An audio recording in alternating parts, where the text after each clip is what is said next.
What's up, you sweaty nerds and greasy degenerates? Topaz will be releasing an Honkai Star Rail relatively soon, so it's time to take a look at what the best team compositions are for Topaz, the best character pairings we can get together for her, because she has a very interesting kit and will be providing a very interesting playstyle to the game with a lot of versatility. So let's go ahead and dive straight into the video so we can start looking at Topaz's butt. Real quick, I just need to get something off my chest. I keep saying Topaz's name incorrectly. I keep saying Topaz, and it's freaking people out. In every single video, I keep getting made fun of it.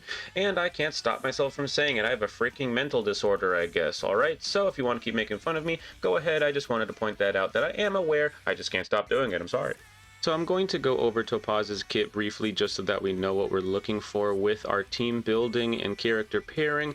If you don't care to hear about a refresher on her kit and abilities, go ahead and skip ahead in the video. I will be providing timestamps so that you can easily do that. Now, Topaz's kit. Topaz automatically applies Proof of Debt to a random enemy at the start of battle. Enemies with Proof of Debt receive 25% more damage from follow-up attacks, and of course Topaz and Nami deal follow-up attack damage regularly, so this will work within her own kit. And if, and only if, another ally other than Nami attacks an enemy with a follow-up attack, Nami's action is advanced forward, so Topaz wants to be paired with other characters that have reliable follow-up attacks, such as Herta, Kafka, Jing Yuan, Clara. You get the picture. Anyways, Topaz's skill can reapply Proof of Debt to a new enemy, and Nami will immediately perform a follow-up attack.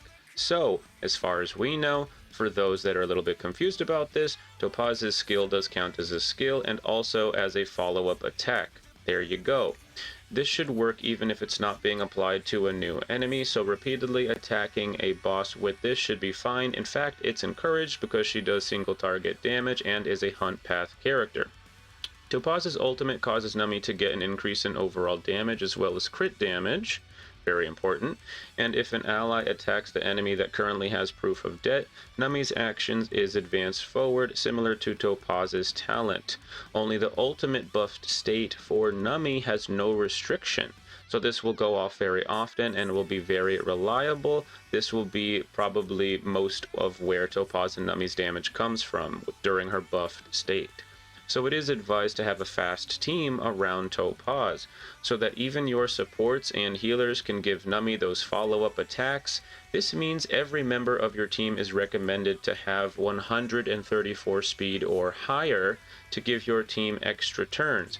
Having 134 speed gives your characters 2 turns every rotation, every other cycle. This will help build energy for those characters. It'll help build skill points and priority opportunities over a slower team. And with Topaz, it will give you more follow-up attack opportunities as well. Now, just so that you guys know, Topaz does not necessarily need to be built for speed herself. She is a hunt path character, similar to Seele or Yangxing, who give themselves speed or have different things relying on speed within their own kit, so they don't necessarily need to get speed with relics and substats, etc., because for Topaz, as an example, she's going to be getting so many advanced actions forward for Nami that she doesn't really need speed on herself. Now, if you do want to build speed Topaz, go for it, okay? If you have labbed something that you know works, don't let me stop you. There's a lot of ways to build a character. You just don't necessarily need it. Alright, now let's get into the meat and potatoes here, okay? Let's talk about some character synergies, some team synergies that work really well with Topaz and Nami. Now, some things will be said here in this section that not everybody's necessarily going to enjoy, but they do need to be said in all fairness. Such as the fact that arguably Topaz's best team doesn't even include any other follow-up attack characters besides her. I know that sounds kind of crazy, but it's actually kind of true. Now first we're going to talk about the follow-up attack characters, because some of them are incredibly optimal and some of her best teams, so don't get it twisted, alright? Now let's go ahead and talk about Clara first. There's a ton of potential here. Clara will have a lot of follow-up attacks. What happens is when she's in her ultimate state, when someone attacks her, she's going to counter-attack and use a follow-up attack on that enemy that attacked her. We can manipulate this to our favor, because if that enemy has Proof of Debt on them, Topaz and Nami, well, Nami specifically, will also use a follow-up attack on that same enemy if they have proof of debt. And we can manipulate this to be a little bit less RNG based, because admittedly there is a little bit of RNG. The character that attacks Clara does have to have the proof of debt for this to actually work. So what we would want to do is pair Clara with somebody like Lynx or someone like that. Lynx can use her skill on Clara, and when she does this, Lynx's skill causes a higher taunt value on that character if they are a destruction character or a preservation character. So Clara would get a higher taunt value, making it more likely that she's the one attacked by the by the enemy with proof of debt. It would also heal Clara for several turns, which synergizes with this combo really, really well. There's other things we can do as well, such as March 7th. You put a shield from March 7th on Clara, giving her a higher taunt value. Shielded characters have higher taunt values. It would make her safer, and it would make her more likely to be attacked. So you put a shield on Clara, Clara gets attacked, Clara counterattacks that same character that hopefully has proof of debt. Then Nami would attack that same enemy that has proof of debt. But don't forget that March 7th also counterattacks that same enemy with her own follow-up attack. So potentially you could get 4 attacks on the same enemy through this combo if they have proof of debt on them. Incredible potential here for Clara and some of the other characters with this particular combo.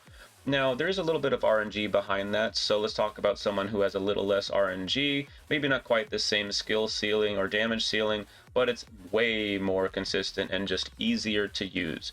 Kafka has a very consistent follow-up attack, and something else I wanted to point out, Kafka has a fat, juicy butt and probably the best thighs in the whole game. If you put a Kafka and Topaz on the same team together, you'd have the best team cake composition in the whole game. The fattest asses in the game on the same squad. So I just wanted to point that out.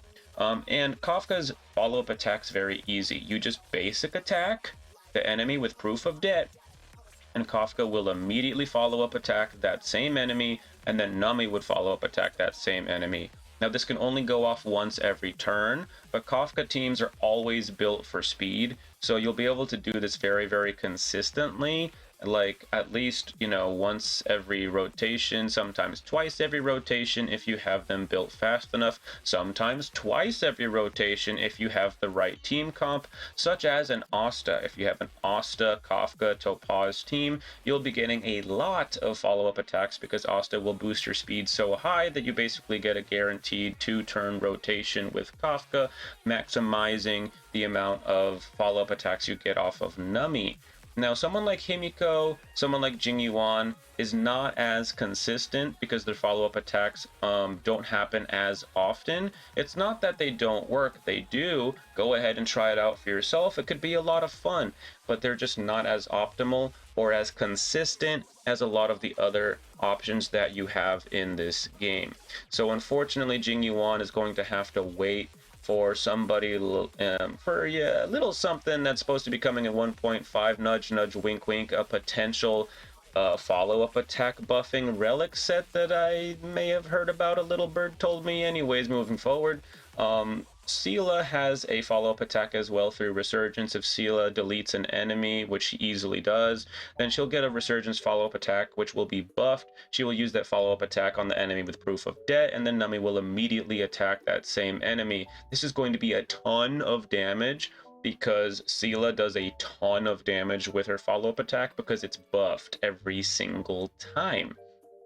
So I wanted to point out those characters from the follow-up attack situation. You also have Herta. Don't forget about Herta. A lot of follow-up attacks with Herta. Some of it's just not going to be as powerful as some of the other characters. However, I've seen some E6 Hertas do some pretty wild stuff, so definitely consider it if you have a powerful Herta.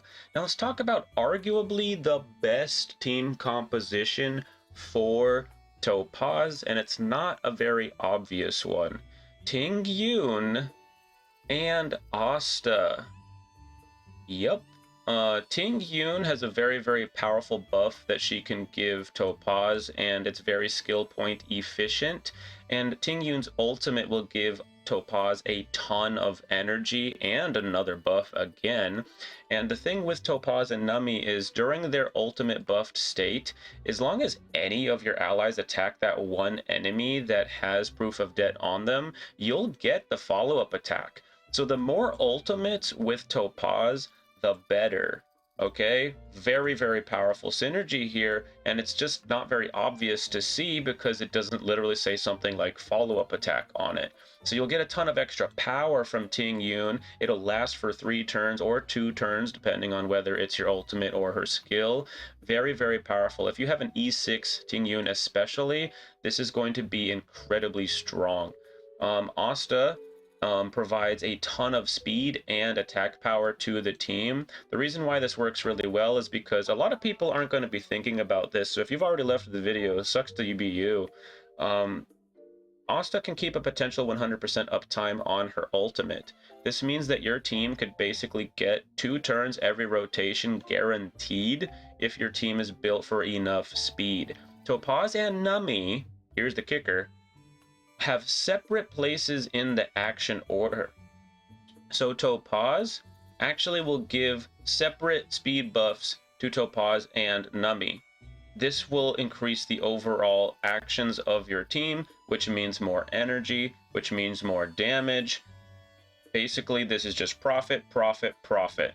So Asta and Tingyun, incredibly powerful synergy. You're going to get a ton of energy, extra attacks, extra actions, more ults, more this, more that. It's going to balance your stock portfolio and do the dishes for you. This team composition is insanely good for Topaz and Nami. Now, you might notice I haven't really talked about sustains that much, and that's because I haven't really needed to. The sustains are pretty much whatever sustains you have might just be what you have to use.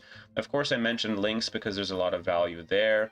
You can get energy off of Bailu as well, so don't forget Bailu. It's just a lot less people in the game have Bailu.